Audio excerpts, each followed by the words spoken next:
بالله العلي العظيم. حسبنا الله ونعم الوكيل، نعم المولى ونعم النصير. أعوذ بالله من الشيطان الرجيم. بسم الله الرحمن الرحيم. الحمد لله رب العالمين، والصلاة والسلام على أشرف الأنبياء والمرسلين، سيدنا ونبينا وشفيع ذنوبنا وحبيب قلوبنا وطبيب نفوسنا ومولانا ومولى الكونين جد الحسن والحسين أبي القاسم محمد وآله الطيبين الطاهرين المعصومين المظلومين، ولعنة الله على أعدائهم أجمعين من ليلنا هذا إلى يوم الدين. أما بعد، وقد قال الله سبحانه تبارك وتعالى في كتابه المبين، وهو أصدق الصادقين وقوله الحق. بسم الله الرحمن الرحيم. صلوات محمد اللهم صل على محمد وآل محمد. قرآن مجید میں پروردگار عالم نے جو سورہ نازل کیے ہیں، جو پیش کیے ہیں، سوائے سورہ برات جسے سورہ توبہ کہتے ہیں، ہر ایک سورہ کی ابتدا میں بسم اللہ الرحمن الرحیم ایک آیت کے طور پہ موجود ہے۔ قرآن مجید کے جب سوروں کی تعداد کی بات ہوتی ہے تو کوئی اختلاف نہیں ہوتا، 114 سورے، لیکن جو آیات قرآنی ہیں ان میں اکثر اختلاف ہے۔ کسی نے کہا 6666 ہے، کسی نے اس سے کم بیان کی۔ تو یہ جو آیات میں اختلاف ہے وہ اسی بنا پر، جن لوگوں نے بسم اللہ الرحمن الرحیم کو سورہ کے پہلے شروع میں مستقل آیت کے طور پہ شمار نہیں کیا، تو ظاہر سی بات ہے کہ تعداد وہاں کم ہے۔ اور جہاں ہر سورہ کی ابتدا میں بسم اللہ الرحمن الرحیم، یعنی ان سوروں کی جو آیات ہیں انہی کے طور پر مستقل شمار ہوئی ہے، تو اس میں تعداد الگ ہے۔ تو یہاں بحث اس بات سے نہیں ہے کہ کس نے صحیح لکھا ہو کس نے غلط لکھا، سوال اس بات کا ہے کہ بسم اللہ الرحمن الرحیم آیت تو بہت مختصر ہے، اس لیے کہ قرآن مجید میں جس طریقے سے سورے طولانی ہیں اس طریقے سے کچھ آیات بھی ہیں جو طولانی، اور اکثر اور بیشتر آیتیں جو ہیں وہ ہوتی ہیں 2 لائن، 1.5 لائن، 3 لائن کی، 4 لائن کی۔ لیکن اگر اس آیت کے اوپر ہم غور کریں کہ بسم اللہ الرحمن الرحیم، تو یہ بہت مختصر سی آیت ہے، لیکن بجائے اس کے کہ کوئی اس کو شمار کرے سورہ میں مستقل آیت کے طور پہ نہ کرے، لیکن اس کے معنی اور اس کے اثرات جو ہیں وہ بہت اہم ہیں۔ کہ بسم اللہ الرحمن الرحیم جو ہم یہ کہتے ہیں تو خالی یہ کوئی رسمن نہیں کہا جاتا ہے، بلکہ پیغمبر اکرم حضرت محمد مصطفیٰ صلی اللہ علیہ وسلم نے خود ارشاد فرمایا ہے کہ ہر وہ کام جو ذرا سی بھی وقعت رکھتا ہو اور اگر اس کے شروع میں بسم اللہ الرحمن الرحیم نہ کہا جائے تو وہ کام انجام تک نہیں پہنچتا۔ اب آپ سوچئے کہ دیکھنے میں، پڑھنے میں، سننے میں ایک مختصر سی آیت ہے، لیکن پیغمبر کی زبان سے نکلے ہوئے جملے ہیں۔ تاجدار رسالت یہ ارشاد فرما رہے ہیں، سردار انبیاء یہ کہہ رہے ہیں کہ اگر بسم اللہ الرحمن الرحیم سے کام کا آغاز نہ ہو تو وہ انجام نہیں پائے گا۔ بعض اوقات ایسا بھی ہوتا ہے لوگ دیکھنے کے لیے یا یوں کہہ دیں کہ ٹیسٹ کرنے کے لیے ایسی چیزیں کرتے ہیں کہ مثال کے طور پر انہوں نے کہا کہ ہم نے یہ کام کیا اور بسم اللہ الرحمن الرحیم نہیں کہا تو دیکھیے ہمارا کام پورا ہوا کہ نہیں ہوا۔ سوال اس بات کا نہیں ہے کہ پورا ہوا کہ نہیں ہوا، اس کے جو اصل نتائج ہیں وہ ہمیں حاصل ہوئے کہ نہیں ہوئے۔ یعنی پورے طریقے سے کہا جائے کہ وہ کام کبھی بھی پرفیکٹ ہو ہی نہیں سکتا ہے، مکمل ہو ہی نہیں سکتا ہے، اس لیے کہ یہ اس کی زبان سے نکلا ہوا جملہ ہے جس کے لیے قرآن نے کہا ہے کہ وَمَا يَنْطِقُ عَنِ الْهَوَىٰ إِنْ هُوَ إِلَّا وَحْيٌ يُوحَىٰ۔ صلوات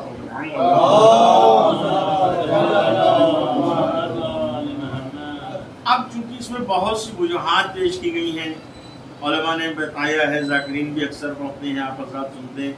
کہ بسم اللہ الرحمن الرحیم کو کیوں نہیں مانا جاتا ہے سورہ کا جز، یعنی آیت کے طور پہ شمار کیوں نہیں کیا جاتا ہے، تو اس کی جو سب سے بڑی وجہ ہے چونکہ بسم اللہ الرحمن الرحیم میں جو لفظ با ہے اسی کی وجہ سے یہ سارا اختلاف ہے، اور مولا کائنات فرماتے کہ انا نقطۃ تحت البائے بسم اللہ۔ صلوات محمد۔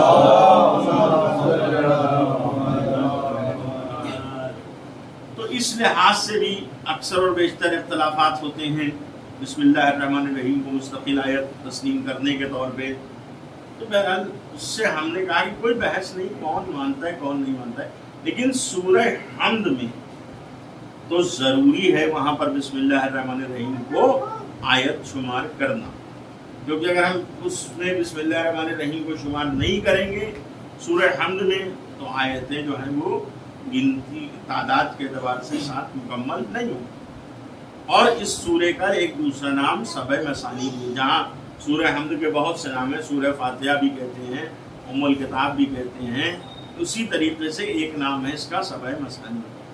سبع مثانی کا مطلب یہ ہوتا ہے 7 چیزیں وہ جو 2 بار ہوں، تو اس سورے میں جو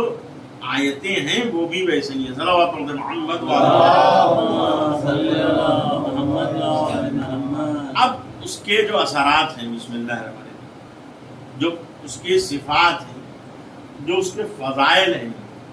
جب وہ بیان کیے گئے اور اس کے اوپر ہم نے غور کیا اور پڑھا تب اندازہ ہوتا ہے کہ دیکھنے میں بظاہر اگر یہ چھوٹی سی آیت ہے لیکن اس کا استعمال اگر ہم اپنی زندگی میں کریں اور یقین کے ساتھ یہ جو بتایا گیا تو یقیناً یہ یاد رکھیے گا کہ ہم بہت سی پریشانیوں سے، دشواریوں سے، وہ چاہے ہماری کسی بھی اعتبار سے ہوں، ان سے بچ جائیں گے اور محفوظ ہو جائیں گے، لیکن ہم اس کو ایک قرآن کی مستقل آیت کے طور پہ مانتے ہوئے پڑھیں اور سمجھیں، یہ نہیں کہ رسمی طور پہ سمجھیں اس کو، یہ کہے بسم اللہ الرحمن۔ اب ایک مشہور روایت ہے جو اکثر آپ نے سنی ہے اور میں خود بھی بیان کر چکا ہوں، اکثر لوگ بیان کرتے ہیں کہ پیغمبر اکرم حضرت محمد مصطفیٰ صلی اللہ علیہ وسلم ایک قبرستان سے تشریف لے جا رہے تھے اور ایک قبر کے پاس جب پہنچے تو عجیب بے چینی اور اضطرابی کیفیت پیغمبر نے محسوس کی اور اپنے تمام ساتھیوں سے کہا کہ یہاں سے جلدی چلو، سبقت کرو گزرنے، جبکہ پیغمبر خود فرمایا کرتے تھے کہ قبرستان میں جاؤ، ٹھہرو، وہاں جایا کرو، اس لیے کہ وہ ہماری اصل جگہ وہی ہمیں پہنچنا ہے، تو اس لیے قبرستان میں جانے کی تاکید پیغمبر نے بہت کی۔ یہ نہیں کہ کوئی جب مر جائے تو تدفین کے ہی وقت جائیں، یوں بھی قبرستان میں جانا چاہیے۔ تو جو پیغمبر تاکید کر رہا ہو وہ سبقت کرنے کے لیے کہہ رہا ہو کہ جلدی سے یہاں سے دور، تو ظاہر سی بات ہے کہ یہ انسان کے لیے ایک جو لوگ موجود تھے ان لوگوں کے لیے ایک لمحہ فکریہ تھا کہ سوچیں، تعجب کریں کہ کیا بات ہے، لیکن چونکہ یہ پیغمبر کا حکم تھا لہذا کسی نے جرأت نہیں کی کہ جو کوئی سوال کرتا۔ جب پیغمبر وہاں سے واپس پلٹے تھوڑی دیر کے بعد، جس کام سے گئے تھے فارغ ہو کے لوٹے، تو پھر وہیں سے گزر ہوا۔ اب ایک صحابی تھے کہ جنہوں نے اس بات کو اپنے ذہن میں محفوظ کر رکھا تھا اور اس قبر کا نشان ان کے پاس ذہن میں تھا. جب وہاں پہنچے تو انہوں نے پھر سبقت کی چلنے میں. تو پیغمبر نے کہا ٹھہر جاؤ, اب یہاں پر رک جاؤ. تو اب ظاہر سی بات ہے کہ اب اور زیادہ تعجب خیز بات تھی کہ ابھی ہم چند لمحے پہلے, کچھ دقیقے پہلے ادھر سے گزرے تو پیغمبر نے کہا کہ یہاں سے چلنے میں سبقت کرو, اور اب پیغمبر کہہ رہے ہیں ٹھہرو. تو کسی نے سوال کیا یا رسول اللہ کیا بات ہے, یہ ماجرا ہماری سمجھ میں نہیں آیا. تو پیغمبر نے کہا دیکھو جو اس قبر میں ہے اللہ کا عذاب اس کے اوپر نازل ہو رہا تھا جب ہم جا رہے تھے, اور چونکہ ظاہر سی بات ہے کہ پیغمبر تو خود رحمت للعالمین ہیں, لیکن پیغمبر نے کہا کہ تم اس عذاب کی زد میں نہ آ جاؤ, اس لیے میں نے کہا سبقت کرو. لیکن جب ہم واپس پلٹے ہیں تو اب اللہ اس کے اوپر رحمت نازل کر رہا ہے. تو ظاہر سی بات ہے کہ اب یہ بھی ایک ہمارے لیے ضروری تھا کہ سمجھیں. تو اس زمانے میں جو لوگ تھے ان کے لیے بھی ضروری تھا کہ پوچھیں کہ کیا بات ہو گئی کہ ابھی تو عذاب نازل ہو رہا تو اتنی جلدی رحمت نازل ہو رہی. پیغمبر نے کہا ہاں, دراصل اس مرنے والے نے ایک اولاد دنیا میں چھوڑ رکھی تھی, یعنی اس کی اولاد تھی, اور آج وہ اس لائق ہو گئی کہ اسے مکتب میں داخل کیا گیا. جیسے ہی معلم نے اس کو بسم اللہ الرحمن الرحیم تعلیم کرایا اور اس نے اپنی زبان سے بسم اللہ الرحمن الرحیم کہا, پروردگار عالم نے اس کے عوض میں اس عذاب کو ختم کر دیا. صلوات محمد.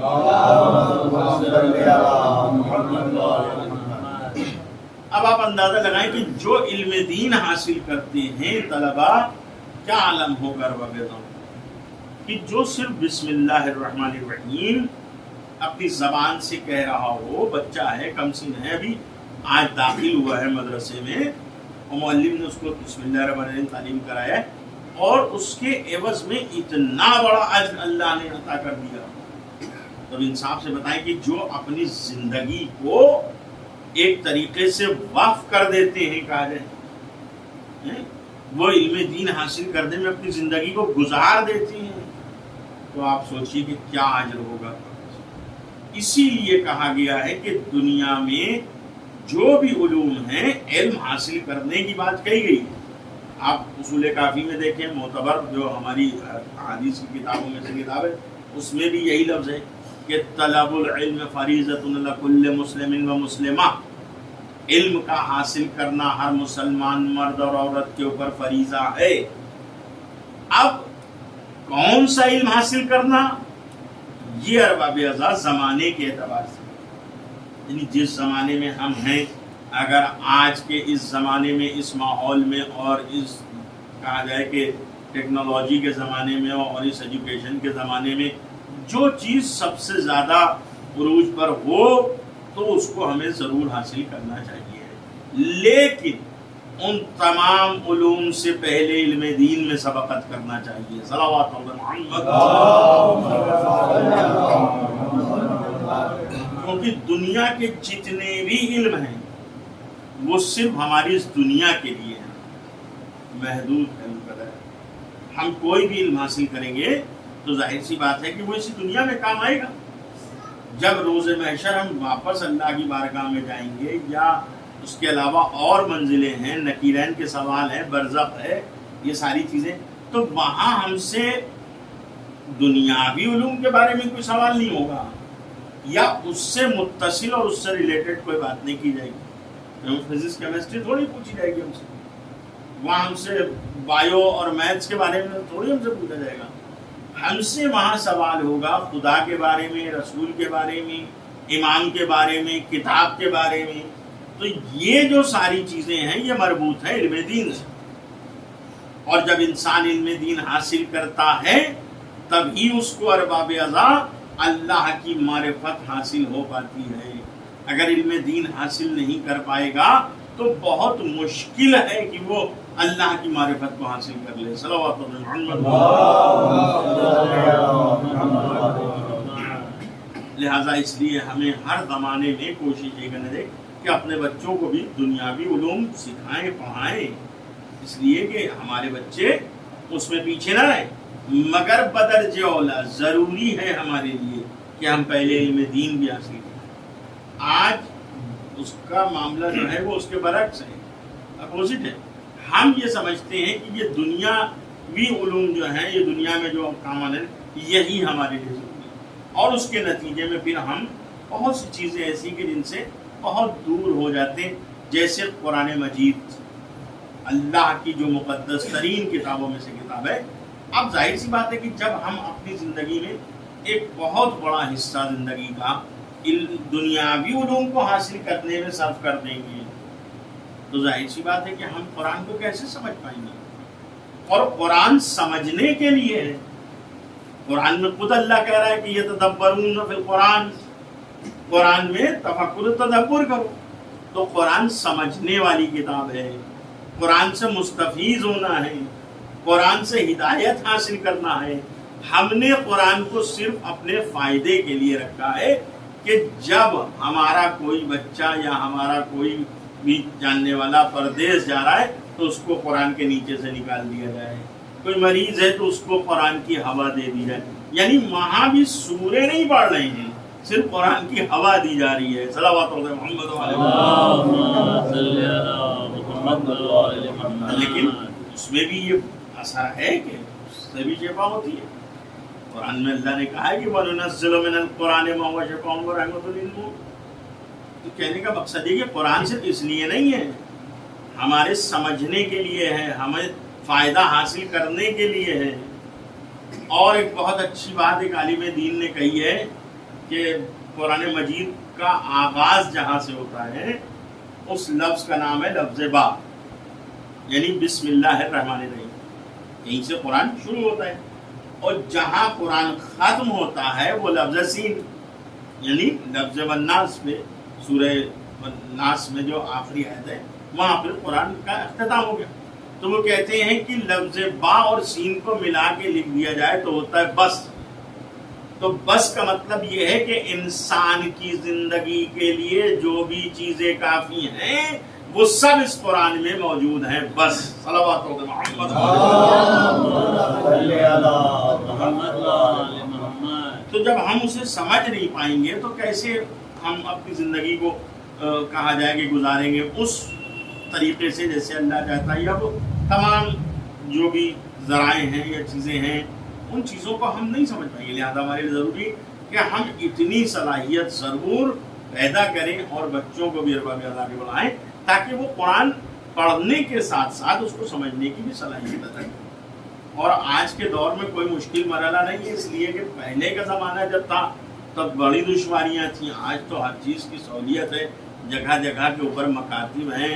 اور یہ تو میں نے کہا علم کا زمانہ ہے، ٹیکنالوجی کا زمانہ ہے، موبائل موجود ہے، گھر بیٹھے انسان آج آن لائن کلاسز جو ہے وہ جوائن کیے ہوئے ہے، سب کچھ ہو رہا ہے۔ تو کوئی چیز بعید نہیں ہے،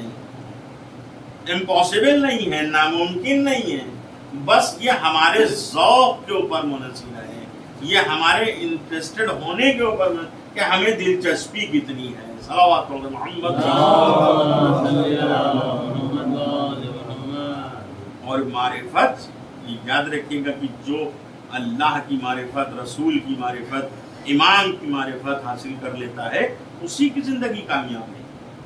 یہ دنیاوی زندگی تو ہمارے لیے ایک کہا جائے کہ زندگی گزارنے کے لیے ہے، اس لیے ہم سمجھتے ہیں کہ اگر ہم نے کوئی بہت بڑا کورس کر لیا ہے یا کوئی ڈگری حاصل کر لی تو اس سے ہمیں کوئی اچھی نوکری مل گئی تو ہم سمجھتے ہیں کہ زندگی ہماری کامیاب ہے۔ نہیں، ہماری زندگی اصل میں جب کامیاب ہے کہ جب ہم معرفت حاصل کر لیں اللہ کی، رسول کی، ائمہ طاہرین علیہ السلام، اور یہ بغیر علم دین کے سوال ہی نہیں ہوتا۔ اب آپ اس زمانے کی بات کریں جب یہ سب ذوات مقدسہ خود بنفس نفیس موجود تھی، یعنی رسول کا زمانہ جب رسول خود موجود تھے، ائمہ طاہرین کا زمانہ جب امام خود موجود تھے، ان کے زمانے میں جو افراد تھے اور جو لوگ موجود تھے، آپ سوچئے کہ انہوں نے کیسا علم حاصل کیا۔ جن کو معرفت امام حاصل ہوئی، انہوں نے معرفت امام حاصل کر کے ہی تو خدا کو پہچانا، خدا کے نزدیک ہوئے اور خدا کی معرفت حاصل کر دی۔ ایک نام ہے ارباب اعظم، ایک کربلا کے سلسلے میں آپ کی خدمت میں عرض کر دوں آپ حضرات برابر مجلسوں سنتے رہتے ہیں، روایت ہے معتبر مقاتل میں لکھا گیا، ارباب مقاتل بیان کرتے کہ جب کربلا میں امام حسین علیہ السلام کو شہید کرنے کے لیے، قتل کرنے کے لیے لشکر پہ لشکر آ رہے تھے، تو ظاہر سی بات ہے کہ کبھی خولی آ رہا تھا ملون، کبھی سنان آ رہا تھا، تو جب یہ سب آ رہے تھے تو جناب زینب نے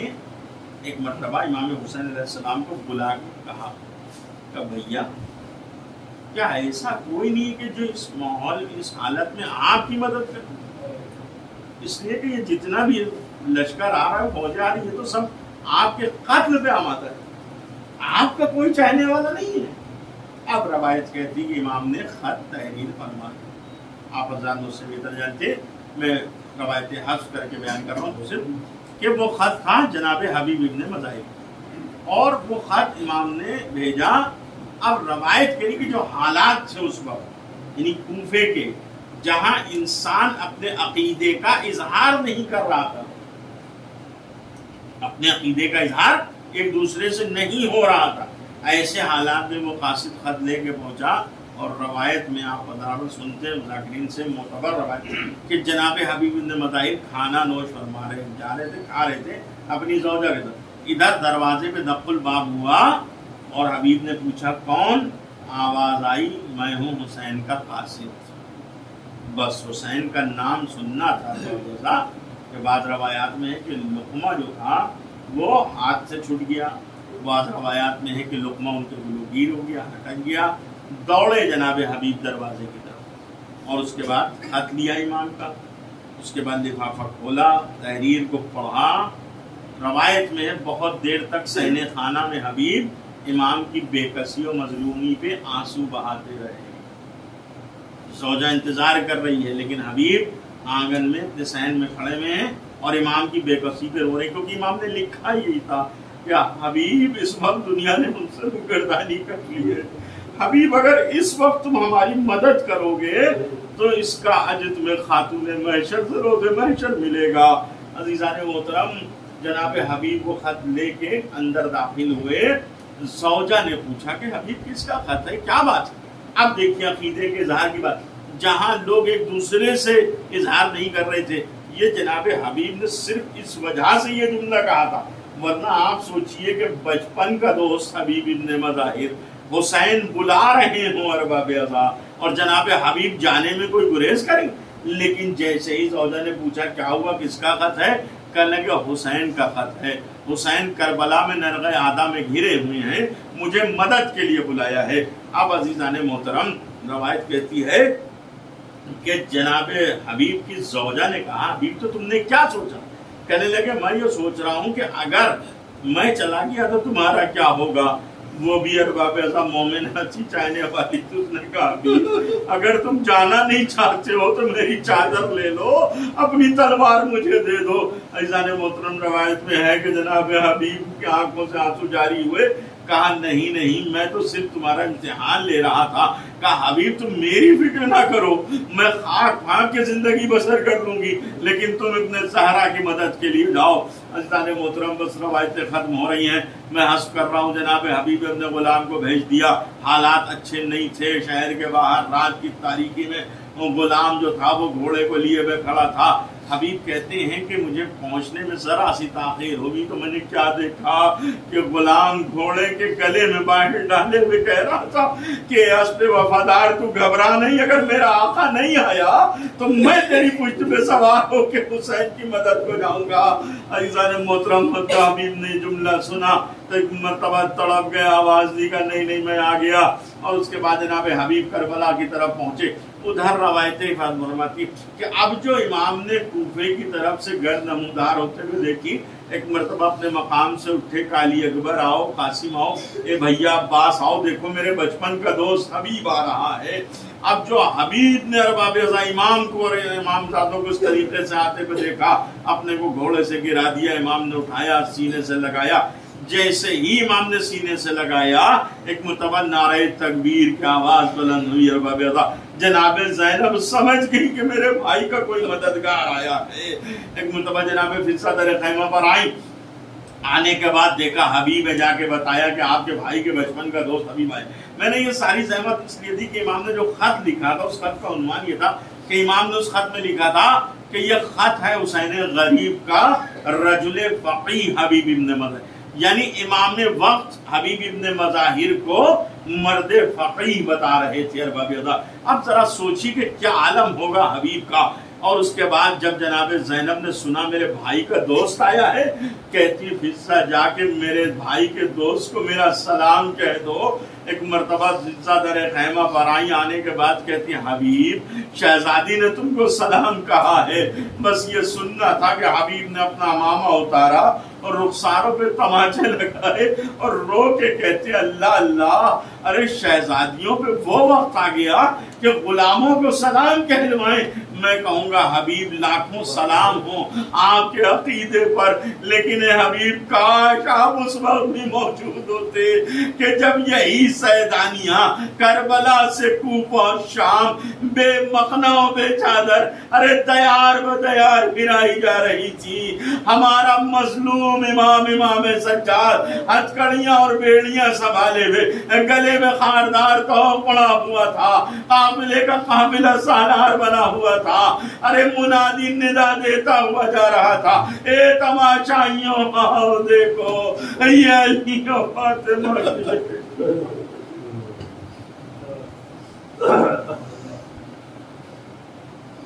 سيعلم الذين ظلموا يوم القلب ينقلبون انا لله وانا اليه راجعون بذنب قضائه وتسليما لامره بار الہ ہماری سزا کو قبول فرما۔ پروردگار جہاں جہاں بھی شان کرار ان کی جان و مال عزت آبرو کی حفاظت فرما، یہ جو وبا پھیلی اس کا مکمل خاتمہ کر دے اور معبود جہاں جہاں شان کرار اس سے ابھی بھی متاثر سب کو صحت یابی عطا فرما، مقامات مقدسہ کی حفاظت فرما،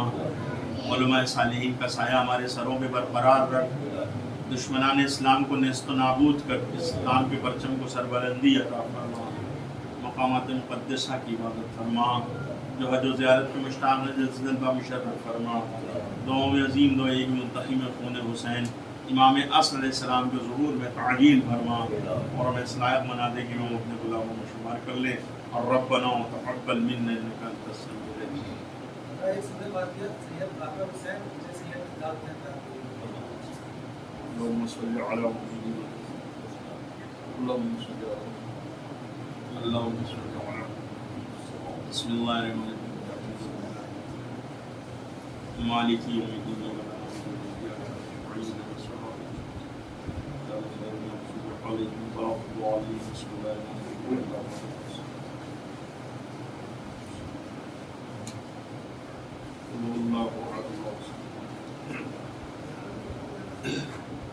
Ya Hussein, Ya Hussein, Ya Hussein, Ya Hussein, Ya Hussein, Ya Hussein, Ya Hussein, Ya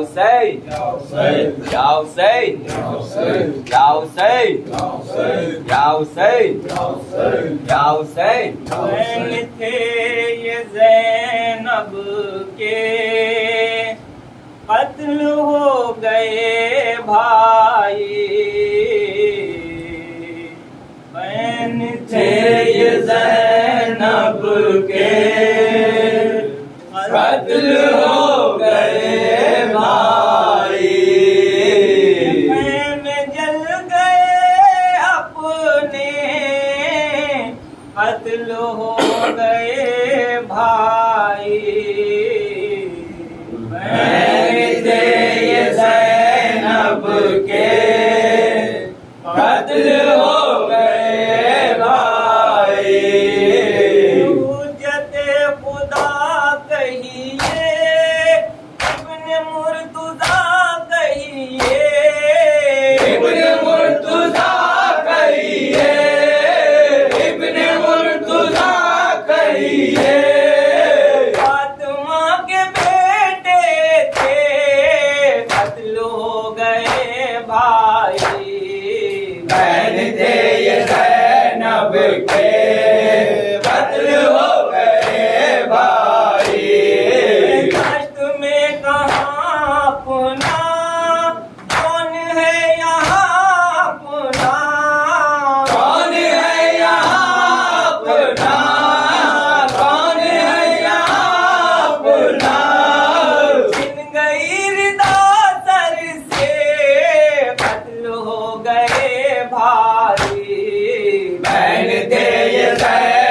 کے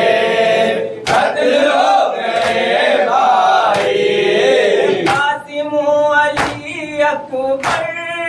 مر گئے علی اصغر مر گئے علی اصغر مر گئے علی اصغر ٹوٹے ہیں صفائی میں قتل ہو گئے بھائی بہن تھے یہ زینب کے قتل ہو گئے بھائی ہائے وہ میرا عباس بیویوں کی تھا جو آس بیویوں کی تھا جو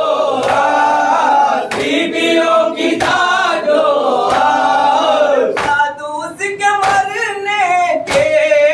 قتل ہو گئے بھائی بہن تھے یہ زینب کے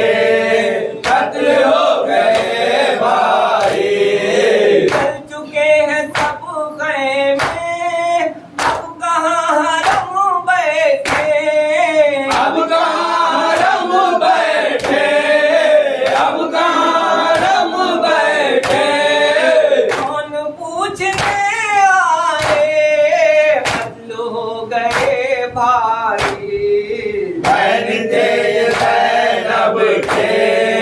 قتل ہو گئے بھائی گھر سے چھن گئی چادر شعلے پر سے زخموں پر شعلے پر سے زخموں پر شعلے پر سے زخموں پر یہ ملے ہمیں تحفے قتل ہو گئے بھائی بہن تھے یہ زینب کے قتل ہو گئے بھائی رات اندھیری آئی ہے غم کے لمحے لائی ہے غم کے لمحے لائی ہے غم کے لمحے لائی ہے سہم سہم ہے بچے قتل ہو گئے بھائی بہن تھے یہ زینب کے قتل ہو گئے بھائی لکھا ہے سرے اوراق روتی تھی وہ ہے مشتاق روتی تھی وہ ہے مشتاق روتی تھی وہ ہے مشتاق ایک بہن یہ کہہ کر قتل ہو گئے بھائی بہن تھے یہ زینب کے قتل ہو گئے بھائی یا سید یا سید یا سید یا سید یا سید